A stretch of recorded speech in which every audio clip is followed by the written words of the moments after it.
Hello बच्चों, मैं हेमंत प्रजापति आप सबका स्वागत करता हूं आपकी अपनी प्यारी सी चैनल एचपी केमिस्ट्री क्लासेस में। डियर बच्चों, आज हम बात उसी लेक्चर पर कर रहे हैं जो उसके पहले हमने एक लेक्चर आपको दिया था।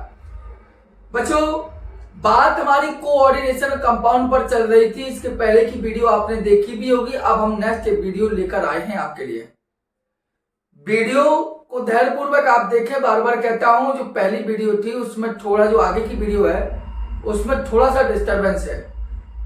थोड़ा डिस्टरबेंस है कि थोड़ा ज्यादा ब्लैकिंग टाइप में आ रहा था, लेकिन वीडियो को जब आगे आप देखेंगे तो पूरा व्हाइट रहेगी, अर्थात अच्छी रहेगी। और थोड़ा इस डीजे के लिए आप क्षमा चाहते हैं, लेकिन वीडियो बनाना भी अनिवार्य, रिकॉर्डेड करना भी अनिवार्य है। जो आपको आवाज सुनाई तो थोड़ा बहुत धैर्यपूर्वक आप सुनिए, आपको सब अच्छा लगेगा। और प्रयास ये रहेगा आज कि आपका जो आज का लेक्चर जितने भी मिनट का होगा अच्छे से अच्छा हो। तो सोचा तो मैं बहुत ज्यादा, लेकिन लग नहीं रहा है कि आज मैं बड़ा लेक्चर बना पाऊंगा, क्योंकि मार्केट में थोड़ी भीड़ है और डीजे वगैरह हो रहा है, इसलिए। चलिए, तो आज के लेक्चर में हम बात करें उपसर्ग संयोजी यौगिक में कोऑर्डिनेशन कंपाउंड पर। तो ये कोऑर्डिनेशन कंपाउंड पर बात करें तो आज शब्दावली पर बात करेंगे। उपसर्ग संयोजी यौगिकों की शब्दावली पर हम आज बात करेंगे। अर्थात सबसे पहले बात करेंगे उपसहसंयोजी क्षेत्र क्या है, कि उपसहसंयोजी क्षेत्र है क्या, और साथ साथ में हम बात करेंगे आज लिगेंड पर। इन चीजों पर हमें बात करनी है, हम लिगेंड आज कंप्लीट करेंगे। चलिए, बात बहुत हुई है, समय भी हो चुका है 12:08। आइए उपसहसंयोजी क्षेत्र की बात करें तो यहां पर हमने लिखा है उपसहसंयोजी क्षेत्र, या इसी को एक वर्ड बोलते हैं मंडल। कि उपसहसंयोजी क्षेत्र और मंडल होता क्या है उस पर हम बात कर रहे हैं आज। तो ध्यान देना, उपसहसंयोजी क्षेत्र और मंडल की बात कर रहे हैं, क्योंकि उपसहसंयोजी क्षेत्र और मंडल दोनों एक ही चीज है। देखिए, मैंने कहा कि उपसहसंयोजी यौगिकों को एक बड़े कोष्ठक में लिखा जाता है। जो भी कॉम्प्लेक्स कंपाउंड है, जो भी जटिल यौगिक है, जो भी उपसहसंयोजी यौगिक है, उनको एक हम बड़े कोष्ठक में रखते हैं। और इसी बड़े कोष्ठक में जो कुछ होता है, जो बड़े कोष्ठक में जो कुछ भी लिखा जाता है, वह पूरा का पूरा उपसहसंयोजी क्षेत्र कहलाता है। सीधी सीधी बात है, जैसे आपको लिख दिया जाए K4 FeCN का होल 6 इतना पार्ट लिखा, वो कहा तो भाई साहब जो इतना लिखा ना, इतना पार्ट जो बड़े कोष्ठक में लगा, यही बड़ा कोष्ठक कहलाता है उपसहसंयोजी क्षेत्र। क्या कहलाता है? उपसहसंयोजी क्षेत्र। मतलब सीधा सीधा है, आप दिया गया यौगिक आपका क्या है? उपसहसंयोजी यौगिक है। और उपसहसंयोजी यौगिकों को हमने कहा एक बड़े कोष्ठक में लिखते हैं। परिभाषा आपके लिखिए, तो जो उपसहसंयोजी जिनको बड़े कोष्ठक में लिखते हैं वही बड़ा कोष्ठक वाला ही कहलाता है उपसहसंयोजी क्षेत्र। क्या कहलाता है? वह उपसहसंयोजी क्षेत्र। मतलब उपसहसंयोजी यौगिक को जिस बड़े कोष्ठक में लिखते हैं, अर्थात उपसहसंयोजी यौगिक जो बड़ा कोष्ठक होता है, वही उसका उपसहसंयोजी क्षेत्र या मंडल कहलाता है। क्या कहलाता है? मंडल कहलाता है। क्षेत्र या मंडल दोनों चीजें कहलाती हैं। इस बात को आप बता देना है कि उपसहसंयोजी क्षेत्र या मंडल होता क्या है, उसके बाद जानकारी दी। जैसे आपसे आगे लिखा, हमें लिखा NiCO का होल 4, ठीक। ये ऐसा हमने लिखा K2 NiCO का होल 4, ठीक। या हमने लिखा ऐसा मान लीजिए, जैसे हमने लिखा Cu NH3 का होल 5 इंटू Cl और बाहर लिख दिया Cl2। तो आप इन कंपाउंडों को अच्छी देखिए। इन कंपाउंडों को क्या देखेंगे? हमने कहा जी पूरा पार्ट का जी बड़ा कोष्ठक लगा, इसी बड़े कोष्ठक को ये बोलते हैं उपसहसंयोजी क्षेत्र। यहाँ इसको क्या ये कहलाता है? उपसहसंयोजी क्षेत्र। यहाँ क्या ये पूरा पूरा करेगा? उपसहसंयोजी क्षेत्र। क्योंकि उपसहसंयोजी क्षेत्र का जो बड़ा कोष्ठक होता है उसे बोलते हैं, मतलब उपसहसंयोजी यौगिकों का जो बड़ा कोष्ठक होता है उसी को बोलते हैं उपसहसंयोजी क्षेत्र। उसे क्या बोलते हैं? उपसहसंयोजी क्षेत्र बोलते हैं। इतनी थोड़ी सी बात आपको समझ में आई होगी। तो कहने का मतलब है कि उपसहसंयोजी यौगिक को जिस बड़े कोष्ठक से लिखते हैं वो उपसहसंयोजी क्षेत्र होता है। और उपसहसंयोजी क्षेत्र के बाहर जो परमाणु या जो समूह होता है उसे कहा जाता है सह आयन या काउंटर आयन। दोबारा करो, मैंने कहा जो उप सहसंयोजी क्षेत्र के बाहर होता है, जो उप सहसंयोजी क्षेत्र के क्या हो बाहर होता है, उसे उप सहसंयोजी उसे सह आयन या काउंटर आयन कहा जाता है। उसे क्या कहते हैं हम? Counter ion.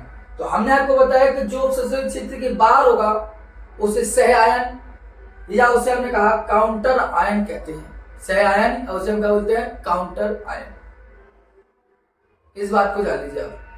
क्वेश्चन पूछिए जैसे कि हमने लिखा ये पूरा उपसंयोजी युग्मक है, जो बड़ा कोष्टक पर है वो कहलाएगा उपसंयोजी क्षेत्र और जो बाहर लिखा आपका ये कहलाएगा काउंटर आयन। ये कहलाएगा काउंटर आयन। और इसमें पूरा का पूरा पार्ट क्या है आपका? क्षेत्र मंडल है। मतलब इसमें पूरा पूरा क्या है? क्षेत्र मंडल है आपका, अर्थात उपसंयोजी क्षेत्र है। काउंटर आयन इसमें नहीं है। काउंटर आयन क्या इसमें है नहीं, ठीक है। इसमें क्या है तो भैया ये वाला पूरा आपका पार्ट कराएगा उपसंयोजी क्षेत्र। उपसंयोजी क्षेत्र। अब काउंटर आयन क्या है आपका? के है, अर्थात के प्लस क्या आपका? सह आयन या काउंटर आयन। ये पूरा का पूरा पार्ट क्या है आपका? उप सह संयोजी क्षेत्र। बाहर जो आपका Cl माइनस है, मतलब ये लिखा ना ए पूरा का पूरा Cl माइनस क्या है आपका? सह आयन। क्या कहलाएगा? सह आयन। मतलब सीधी सीधी बात है, जो कोष्टक के अंदर होगा, जो कोष्टक है वही कहलाएगा आपका उपसंयोजी क्षेत्र, और कोष्टक के बाहर जो परमाणु समूह लिखा हो उसे हम बोलते हैं काउंटर आयन या सह आयन। इसको अगर और विस्तार से ध्यान दें तो ध्यान दीजिए। देखिए मैं बात करता हूँ अच्छे से, सभी एग्जाम्पल को लेकर एक चीज का करता हूँ, दोबारा समझाने का प्रयास करता हूँ, ठीक है। जैसे अभी आपको समझ में नहीं आया हो तो दोबारा देख लीजिए आप। देखिए पहला एक कंपाउंड लिखा K4FeCN का होल 6, ठीक। दूसरा लिखा NiCO का होल 4। तीसरा लिखा सपोज दैट CONH3 का होल 5 Cl और कोष्टक के बाहर Cl2, ठीक। ये कपल और लिख के देता हूं K2NiCN का होल 6, ठीक है। अब कहा जाए कि दी गई यौगिकों में उपसंयोजी क्षेत्र और काउंटर आयन या सह आयन निकाल के बताइए। कोई दिक्कत नहीं। अब अगर करना है इसमें पता लगाना है तो हमने कहा जो बाहर है, जो उपसंयोजी क्षेत्र, जो कोष्टक है, कोष्टक क्या है? FeCN का होल 6। 4 है पॉजिटिव तो 4 माइनस, ये कहलाएगा आपका उप सहसंयोजी क्षेत्र, ठीक। अब क्या है? काउंटर आयन क्या है? तो के, अर्थात के प्लस काउंटर आयन है, क्योंकि हमने आपको बोला था कि जो उपसंयोजी क्षेत्र के बाहर है उसे सह आयन या काउंटर आयन कहेंगे। अभी में देखो इसमें ये पूरा पार्ट हमने कहा NiCO का होल 4 क्या है? उप सहसंयोजी क्षेत्र। और काउंटर आयन क्या है? तो शून्य है, कोई काउंटर आयन नहीं है, कोई नहीं है, इसकी ध्यान देना। काउंटर आयन कोई नहीं है। यहां बात करें ये वाले में देखिए आप, तो हमने कहा CONH3 का होल 5 और एक Cl अंदर है, इसे बोलेंगे उप सहसंयोजी क्षेत्र। अब बाहर क्या है? Cl और Cl आप जानते हैं मास प्लस Cl क्या है? क्या हो जाएगा? Cl माइनस, एक काउंटर आयन है, काउंटर आयन। ठीक है, इस पर मान लगेगा तो इस पर पॉजिटिव आ दिया, इस बात ध्यान देना। कितना मान लगेगा, एक मान लगेगा। यहाँ देखो बाकी ये क्या है आपका सह आयन और ये क्या है आपका उपसंयोजी क्षेत्र। तो आपका खुद ध्यान देना है कि उपसंयोजी क्षेत्र क्या होते हैं या काउंटर आयन या सह आयन क्या होते हैं। इस बात को हर बच्चे को समझ में आनी चाहिए। ठीक है, बताइए कोई समस्या है उपसंयोजी क्षेत्र या काउंटर आयन में? ठीक है, नहीं है तो अब बात कर ले हम केंद्रीय धातु परमाणु की कि केंद्रीय धातु परमाणु होते क्या है। ठीक, आइए इन सबको मिटाते हैं हम।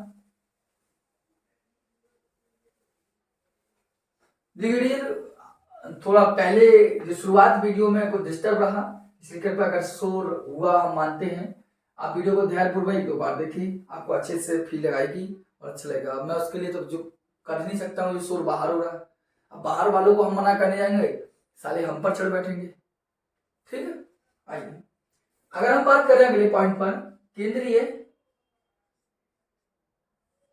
धातु परमाणु या आयन, केंद्रीय धातु परमाणु या केंद्रीय धातु परमाणु आयन, इसे बोलते हैं CMA या इसे बोलते हैं CMI। कैसे? C का मतलब सेंट्रल, M का मतलब मेटल, E का मतलब central metal atom, central metal ion या केंद्रीय धातु परमाणु या केंद्रीय धातु ion. Central metal ion, central metal atom, केंद्रीय धातु परमाणु, केंद्रीय धातु आयन। इस बात का सही समझ लगा, केंद्रीय धातु परमाणु या आयन। अगर कभी बार जो क्वेश्चन हमने आपको दिए थे अभी, उन्हीं क्वेश्चनों में से आपसे पूछ दिया जाता है केंद्रीय धातु परमाणु क्या है या होती क्या है। तो देखो हम दोबारा उन्हीं कंपाउंड को लिखते हैं और आपसे कहते बताइए। देखिए जैसे हम लिखा वही K4Fe का होल 6। ठीक, या हम लिखा NiCO का होल 4, या हम लिखा PtCl6। ठीक है, यह लिख दिया हमने CuNH3 का होल 5Cl इंटू Cl2, या हम लिख दिया CuNH3 का होल 4 और बाहर लगा दिया SO4। इस प्रकार के कंपाउंड हमने आपको दे दिए सब उधर। देखिए एक बार दीजिए K2NiCN का होल 6। कहा जाए डियर कि केंद्रीय धातु परमाणु या केंद्रीय धातु आयन बताइए इसमें से कौन है और कौन नहीं है। तो आपको ध्यान देना, मैंने कहा अभी आपने क्या देखा, जो कोष्टक होता है उसे हम उपसंयोजी क्षेत्र कहते हैं और जो कोष्टक के बाहर होता है उसे हम काउंटर आयन या सह आयन कहते हैं। ठीक, अर्थात ये जो कोष्टक है एक आपका उपसंयोजी क्षेत्र है, बाहर जो लिखा है काउंटर आयन है। ये आपका उपसंयोजी क्षेत्र है, बाहर कुछ नहीं लिखा, काउंटर आयन नहीं है। ये आपका उपसंयोजी क्षेत्र, बाहर कुछ नहीं लिखा, उपसंयोजी काउंटर आयन नहीं है। ये आपका उपसंयोजी क्षेत्र कोष्टक, बाहर लिखा एक काउंटर आयन है। ये उपसंयोजी क्षेत्र, बाहर लिखा काउंटर आयन है। ये उपसंयोजी क्षेत्र, बाहर लिखा काउंटर आयन है। इस बात को आप अच्छे समझो, बार बार रिपीट किया कम से 10-12 मिनट यही बात हो रही भाई हमारी अभी तक। ठीक है, आप जानेगा अब प्रक्रिया क्या है। यहाँ पूछा केंद्रीय धातु परमाणु क्या है, तो ये कहा जाने ना केंद्रीय धातु जो परमाणु होते हैं वह लुईस अम्ल की तरह व्यवहार करते हैं, अम्ल की तरह व्यवहार करते हैं, या केंद्रीय धातु परमाणु लुईस अम्ल होते हैं, लुईस अम्ल तरह व्यवहार करते हैं, ये जानना। और जो बता दें आपको लेगेंड के साथ जो आपको समझाएंगे वहां पर उपसंयोजी क्षेत्र के रूप में ग्राही का कार्य करते हैं, ये बता इलेक्ट्रॉन ग्रहण कर भी सकते हैं। आइए देखिए अब मैं तो सीधा सीधा बता दूं कि किन धातु परमाणु देखकर भी तो बता दूं। धातु तो सबको जानता है भैया, प्रथम वर्ग की सभी धातु है HLiNa द्वितीय वर्ग की सब जानते हैं BeMgCa। डी ब्लॉक के अंतर्गत scandium, titanium, beryllium, chromium, manganese, copper, zinc, iron, ये सब जानते हैं। कॉपर है, निकल है, ये सब धातु तो है, प्लेटिनम है, सब धातु तो है, जानते हैं। लेकिन इसमें कैसे पहचानेंगे, इसमें भी पहचाने देखो जैसे ही कोष्टक स्टार्ट हुआ, जैसे ही कोष्टक है, ये क्या है कोष्टक, और कोष्टक जैसे ही स्टार्ट हुआ, स्टार्ट के बाद जो कुछ यहां मिले वही आपका सेंट्रल मेटल एटम होगा, केंद्रीय धातु परमाणु होगी। जैसे ही कोष्टक स्टार्ट हुआ और जो कुछ यहां मिला वही सेंट्रल मेटल एटम होगा। जैसे ही कोष्टक स्टार्ट हुआ और जो कुछ मिला वही सेंट्रल मेटल एटम होगा। जैसे ही कोष्टक स्टार्ट हुआ जो मिलेगा वही सेंट्रल मेटल एटम होगा। बार बार समझाने की बात को ऐसे यहां, जैसे ही कोष्टक स्टार्ट हुआ वही सेंट्रल मेटल एटम होगा। जैसे ही कोष्टक स्टार्ट हुआ जो मिला वही सेंट्रल मेटल एटम होगा, मतलब वही केंद्रीय धातु परमाणु या आयन होगा। बात समझ आई? मैंने इन 1 2 3 4 2 6 एग्जाम्पलों में आपको यही जानकारी दी कि सेंट्रल मेटल एटम है उनको हम कैसे पहचानते हैं, वो आपको समझ में आई कि कोष्टक जैसे ही स्टार्ट होगा और जो कुछ प्राप्त होगा वही केंद्रीय धातु परमाणु है। और थोड़ी सी बात बना के व्हाइट बोर्ड पर लिखिए, बताइए समझे। आप कहोगे सर जी जब कोष्टक के बाद जे केंद्रीय धातु परमाणु है, जे केंद्रीय मतलब जैसे इसमें आयरन, इसमें निकेल, इसमें प्लेटिनम, इसमें कॉपर, इसमें भी कॉपर और इसमें निकेल है, तो इसके पश्चात जो कुछ बचा है उपसंयोजी क्षेत्र में वो क्या है? तो भैया केंद्रीय धातु परमाणु पहचान ली, हो गया सब, राधे राधे। मतलब जो केंद्रीय धातु परमाणु आपने पहचानी, इसके बाद जो कुछ भी बचा, इसके बाद जो कुछ ही बचा, इसके बाद जो कुछ ही बचा, इसके बाद जो कुछ ही बचा, इसके बाद जो कुछ ही बचा, इसके बाद जो कुछ बचा, सबके सब लिगेंड हैं, सबके सब लिगेंड हैं, सबके सब लिगेंड हैं। जैसे इसमें कहा है केंद्रीय धातु परमाणु क्या है? आयरन। अब लिगेंड क्या है? Cl। इसके बाद लिगेंड क्या है? CO। इसमें लिगेंड क्या है? Cl। इसमें लिगेंड क्या है? NH3b और Cl3। इसमें NH3 और इसमें Cl।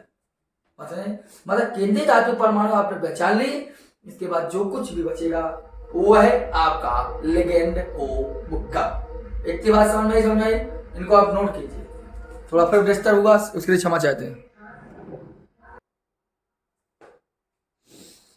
चलिए बच्चों, बात हमारी उपसंयोजक पर हो रही थी, थोड़ी डिस्टर्ब हुई थी वीडियो, इसलिए हम बात कर रहे थे आगे जितना भी अभी हमने बात करी कि उपसंयोजी क्षेत्र क्या होता है और उपसंयोजी क्षेत्र के साथ साथ काउंटर आयन क्या होते हैं या सह आयन होते क्या हैं। अब ये हम बात कर रहे हैं आपके सामने नए तरीके पर, और बात हमारी हो रही है लिगेंड पर। लिगेंड होते क्या हैं? क्योंकि आपको एक एग्जांपल दिया था, जैसे कि K4Fe का होल 6, इस प्रकार का एग्जांपल दिया था। हमने कहा था कि जो बाहर है यह बोलते हैं सह आयन, इसे क्या बोलते हैं? सह आयन। और जो कोष्टक जैसे ही स्टार्ट हो और उसके बाद जो कुछ लिखा मिले वह होता है सेंट्रल मेटल एटम या सेंट्रल मेटल आयन, और इसके बाद जो कुछ ही बचता है वह होता है आपका लिगेंड। वह क्या होता है? आपका लिगेंड। ये चीजें हमने आपको जानकारी दी अभी तक। उसी लिगेंड पर हम आज बात कर रहे हैं, लिगेंड होते क्या है। तो लिगेंड की अगर बात करें तो लिगेंड ऐसा मान लीजिए कि जो केंद्रीय धातु परमाणु के साथ उपसंयोजी बंध बनाता है। जो भी परमाणु, अणु या आयन केंद्रीय धातु परमाणु के साथ बंध बनाता है वह लिगेंड कहलाता है। जटिल यौगिक में उपस्थित हुआ परमाणु, अणु अथवा आयन जो उपसंयोजी क्षेत्र में केंद्रीय धातु परमाणु के साथ उपसंयोजी बंध निर्माण में परमाणु की तरह व्यवहार करता है, लिगेंड कहलाता है। यही हम आपको बार बार करें, लिगेंड का मतलब होता है कि जो भी केंद्रीय धातु परमाणु के साथ उपसंयोजी बंध बना ले, कोऑर्डिनेशन बॉन्ड बना ले, वही कहलाता है लिगेंड। जैसे आपके कई एग्जाम्पल थे, दोबारा मैं बोल रहा हूं, K4FeCN का होल 6, क्योंकि एग्जाम्पल ही इंपॉर्टेंट है। लिखा CuNH3 का होल 4 और कोष्टक के बाहर SO4। लिखा हो PtCl6, ये लिखा हो NiCu का होल 4 उस पर कोष्टक हो, और सब में आपसे पूछ ले कि इसमें लिगेंड क्या है, इसमें लिगेंड क्या है, इसमें लिगेंड क्या है, इसमें लिगेंड, इसमें लिगेंड पूछ ले, इसमें लिगेंड पूछे, इसमें लिगेंड पूछे, इसमें पूछ ले। तो लिगेंड को हमने आपको बताया है कि जो उपसहसंयोजी बंध बना लेता है वही लिगेंड कहलाता है। लेकिन उपसहसंयोजी बंध किसके साथ, केंद्रीय धातु परमाणु के साथ, तो वही लिगेंड होता है। तो भाई साहब ये केंद्रीय धातु परमाणु है, और केंद्रीय धातु परमाणु के बाद क्या है, Cn। कितने हैं Cn, 6 Cn है, अर्थात 6 के 6 Cn आपके लिगेंड है। यहाँ केंद्रीय धातु परमाणु कौन है, कॉपर, कॉपर के बाद क्या है NH3, कितने हैं 4, अर्थात 4 NH3 लिगेंड है आपके। Pt केंद्रीय धातु परमाणु के बाद क्या है Cl6, इसका मतलब 6 के 6 Cl आपके केंद्रीय लिगेंड है। इसलिए Ni केंद्रीय धातु परमाणु, इसके बाद CO है, कितने हैं 4, तो 4 CO के CO सभी के सभी लिगेंड कहलाते हैं। अर्थात यहाँ पर 6 लिगेंड है, यहाँ पर 4 है, यहाँ पर 6 है, यहाँ पर 4 है। बात आपको समझ में आई हो। तो मैंने आपको कहा लिगेंड को पहचानते कैसे हैं, केंद्रीय धातु परमाणु के पास जो भी कुछ बच्चा है, केंद्रीय धातु परमाणु के बाद जो भी कुछ बचे उपसहसंयोजी क्षेत्र के अंदर वह लिगेंड होता है। यह बात हम आपको बता चुका हूं। और जिस प्रकार केंद्रीय धातु परमाणु लुईस अम्ल की तरह व्यवहार करती है, उसी प्रकार लिगेंड भी आपके लुईस क्षार की तरह व्यवहार करते हैं। ठीक है, अब हम बात करें लिगेंड का वर्गीकरण पर। लिगेंड कितने टाइप का होते हैं देखिए, थोड़ा परिभाषा ऐसे लिखी है, बाकी चले गए। फिर लिगेंड के नाम, यहां अगर बात करें लिगेंड के प्रकार, लिगेंड के प्रकार या टाइप ऑफ लिगेंड कितने होते हैं, तो टाइप ऑफ लिगेंड 2 टाइप के होते हैं डियर। कितने टाइप का होगा, 2 टाइप का। लिगेंड कितने टाइप का होगा, 2। अब ध्यान देना कौन कौन टाइप का होता है। एक तो होता है डियर आपके आवेश के आधार पर,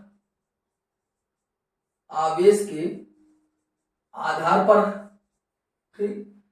और दूसरा लिगेंड जो टाइप होता है, लिगेंड के 2 टाइप होते हैं, मैंने कहा एक होता है आवेश के आधार पर, चार्ज के आधार पर, on the basis of charge.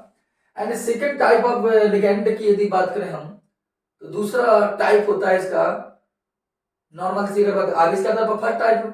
Second type आपका मान लीजिए समथिंग होता है संयोजकता के आधार पर, संयोजकता के आधार, on the basis of valency.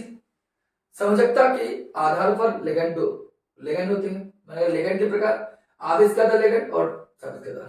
अगर हम बात करें आवेश के आधार पर कौन से हैं, क्योंकि संयोजकता के आधार पर भी बात करेंगे, आवेश के आधार पर अगर डियर आवेश के आधार पर करें तो ये 3 टाइप होंगे, 1 और A2 एंड और 3। ठीक, 1 जो टाइप होता है वो होता है आपका नॉर्मल सा ऋणावेशित लिगेंड। कौन से होते हैं, ऋणावेशित लिगेंड, इस बात को ध्यान दीजिए। और जो दूसरा टाइप होता है वो होता है उदासीन लिगेंड, और थर्ड जो होता है वो होता है धनावेशित लिगेंड। धनावेशित बहुत कम संख्या में मिलता है लेकिन फिर भी है। बात समझ में आ गई। मैंने कहा आप लिगेंड 2 टाइप होगा, आवेश के आधार पर भी, संयोजकता के आधार पर भी। अगर डियर आवेश के आधार पर बात करें तो ऋणावेशित लिगेंड भी होते हैं, उदासीन लिगेंड भी होते हैं और धनावेशित लिगेंड भी होते हैं।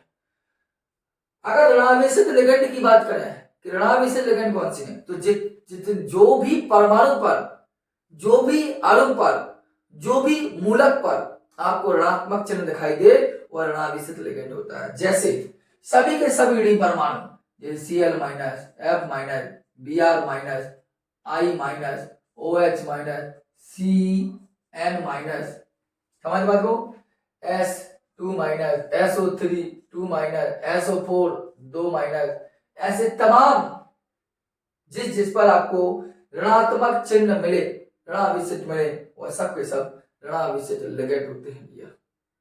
बात समझ में आ रही है। उसी प्रकार उदासीन लिगेंड, उदासीन का मतलब न्यूट्रल लिगेंड, जिस पर कोई आवेश ही ना हो। जब किसी पर आवेश हो ऐसे होते हैं जैसे H2O, जैसे NH3, H2O NH3, carbon monoxide CO, और प्राथमिक एमीन RNH2, द्वितीयक एमीन RN2NH और तृतीयक एमीन R3N। ये सभी के सभी उदासीन लिगेंड होते हैं, न्यूट्रल लिगेंड होते हैं। कोई आवेशित पर उदासीन है। धनावेशित में आपको जान जैसे कि NO+, H3O पॉजिटिव ऐसा कोई मिले आपको तो भी धनावेशित लिगेंड होते हैं। मतलब आवेश का मतलब कि प्लस चार्ज है कि माइनस चार्ज है कि कौन सा चार्ज है, वो है आवेश के आधार का मतलब ये होता है। तो आपने देखा होगा कि आवेश के आधार पर कैसे हम टाइप करेंगे। क्लियर है कोई समस्या? अगर नहीं है तो सबसे ज्यादा टाइम हमें लगेगा संयोजकता के आधार पर। सबसे ज्यादा टाइम हमारा क्या है? On the basis of valency. ठीक, अब संयोजकता के आधार पर देखा तो मेरे को मैंने कहा परिभाषा मिटाऊंगा नहीं मैं, इसी आधार पर समझाऊंगा, मिटाते चलूंगा। तो इसका स्क्रीनशॉट ले लीजिए, हम तब तक आपके लिए रुका हूं। स्पष्ट दिखाई भी दे रहा होगा क्योंकि वीडियो में थोड़ा डिस्टर्ब हुआ था शुरुआत की वीडियो में, तो कृपया कर ध्यानपूर्वक आप पढ़िए, आपको अच्छा फील होगा, परेशान ना होइए। ठीक है, आइए अगर संयोजकता के आधार पर बात करें तो कौन से होते हैं और संयोजकता के आधार पर का मतलब क्या है, उस पर हम बात करते हैं आपसे। ठीक है, संयोजकता के आधार पर हम जाने तो देखो क्या होगा। दूसरा पॉइंट की बात हमने कहा संयोजकता के आधार पर, ऑन द बैलेंस, संयोजकता के आधार पर, बैलेंसी के आधार पर क्या टाइप होगा। अगर संयोजकता के आधार पर बात करें तो पहला सीधी बात है, संयोजकता के आधार पर पहला टाइप होता है एक दंती लिगेंड।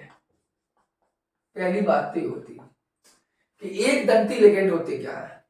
अगर दूसरे प्रकार की बात करें तो देखो द्वि दंती लिगेंड, दूसरा टाइप ए होता है इसका। और तीसरी टाइप की बात करें तो होता है पॉलीदंती। हम त्रिदंती ऐसा कुछ ही लेंगे, पॉलीदंती लिगेंड। अब क्यों सर जी की अभी एक दंती द्विदंती त्रिदंती होते क्या है, तो आपको बता दें एक दंती लिगेंड वे लिगेंड होते हैं जिस पर एक इलेक्ट्रॉन युग्म होता है, या ऐसा कह सकते हैं जो एक इलेक्ट्रॉन युग्म सेंट्रल मेटल एटम को दान करता है। ऐसा मान लीजिए एक दंती लिगेंड का मतलब है कि जो एक एकाकी इलेक्ट्रॉन युग्म को दान करे। अब दान किसको करे, हमें थोड़ी करेगा कि आपको करेगा, अरे दान करेगा वो सेंट्रल मेटल एटम को, केंद्रीय धातु परमाणु को दान करेगा। जो भी परमाणु या कुछ भी किसको दान करे, इलेक्ट्रॉन युग्म सेंट्रल मेटल एटम का, केंद्रीय धातु परमाणु जो दान करता है वही कहलाता है दंती लिगेंड। ठीक, अगर द्विदंती लिगेंड की बात करें तो यह दो इलेक्ट्रॉन युग्म दान करेगा। किसको करेगा, अरे सेंट्रल मेटल एटम को। और पॉली का मतलब ही अधिक होता है, तो मतलब जो किसको करेगा, जी ब्लाक करेगा, दो से अधिक कह सकते हैं। जो दो से अधिक इलेक्ट्रॉन युग्म को दान करता है वही कहलाता है आपका क्या, पॉलीदंती लिगेंड। बात समझ में आ रही, मेरी बात समझ रही। तो एक दंती लिगेंड, द्विदंती लिगेंड और पॉलीदंती लिगेंड आपने जाना। एक दंती का मतलब है जो एक एकाकी इलेक्ट्रॉन दान करे, द्विदंती का मतलब है जो दो एकाकी इलेक्ट्रॉन दान करे, पॉलीदंती का मतलब है जो दो से अधिक इलेक्ट्रॉन को दान करता है। अब आप कहोगे किसको दान करता है, तो दान करेगा डियर केवल किसको, सेंट्रल मेटल एटम को, केंद्रीय धातु परमाणु को। ये तो ऐसा नहीं। अब कौन कौन सी एक दंती लिगेंड है और कौन कौन सी द्विदंती है, कौन सी पॉलीदंती है, आपको बता दो डियर, बहुत ही ज्यादा इंपॉर्टेंट है। बगैर लिगेंड के आप उस संयोजी यौगिकों का नामकरण नहीं कर सकते। अभी मैं लिगेंडों के नाम भी लिखवाऊंगा व्हाइटबोर्ड पर, जो आपको नोट करना है। बगैर नाम के आप कुछ नहीं कर सकते हैं, समझ लीजिए। अगर आपको लिगेंड पता नहीं है कौन कौन सा है क्या है, तब तक आप समन्वय संख्या, एक दंती लिगेंड द्विदंती लिगेंड जानने से आप समन्वय संख्या या उप संयोजन संख्या भी ज्ञात कर पाते हैं, और लिगेंडों के नाम से आप आईपीसी बना लेते हैं। दोबारा बात कर रहा हूं, लिगेंडों के नाम से आईपीसी बना लेते हैं, और लिगेंडों एक दंती लिगेंड द्विदंती लिगेंड जानने से आप समन्वय संख्या ज्ञात करते हैं।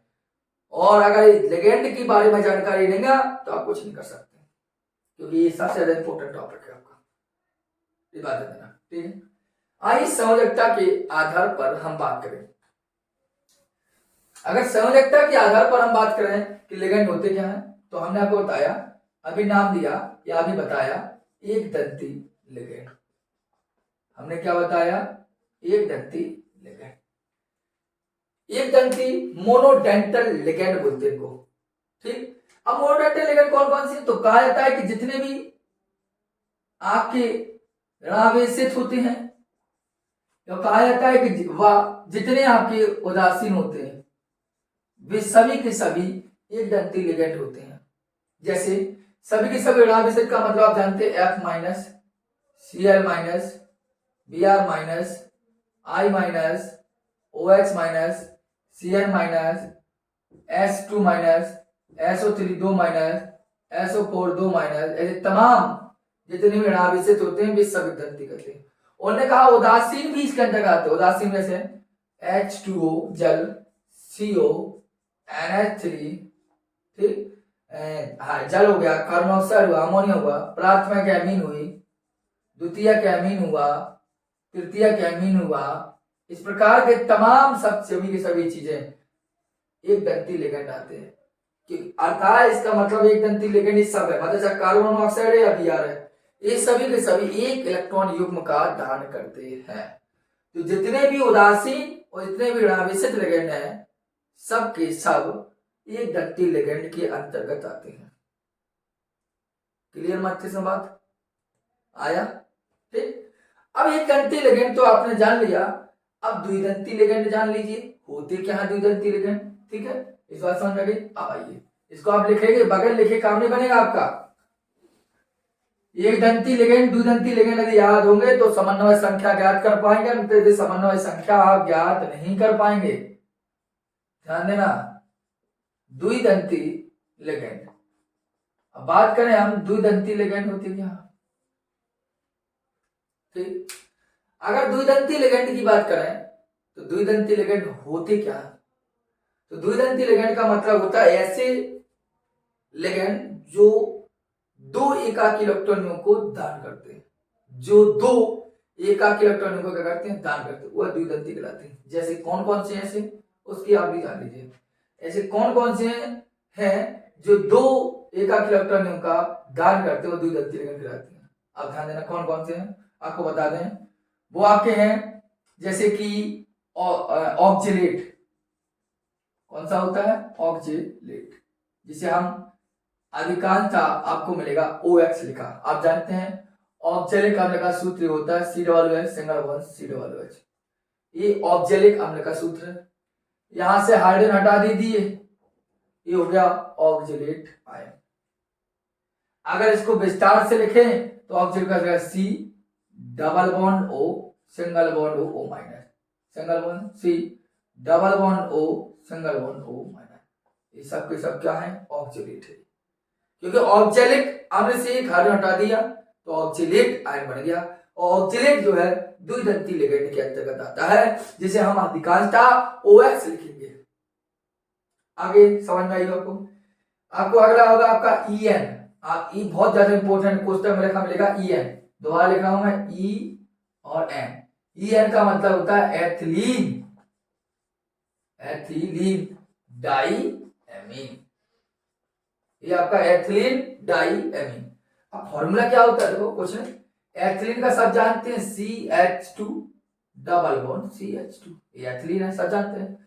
एक बॉन्ड हटा दीजिए, डाई का मतलब दो, एमीन का मतलब NH2, तो एक NH2 यहां लगा दिया और एक NH2 यहां लगा दिया, हो गया एथिलीन डाई एमीन।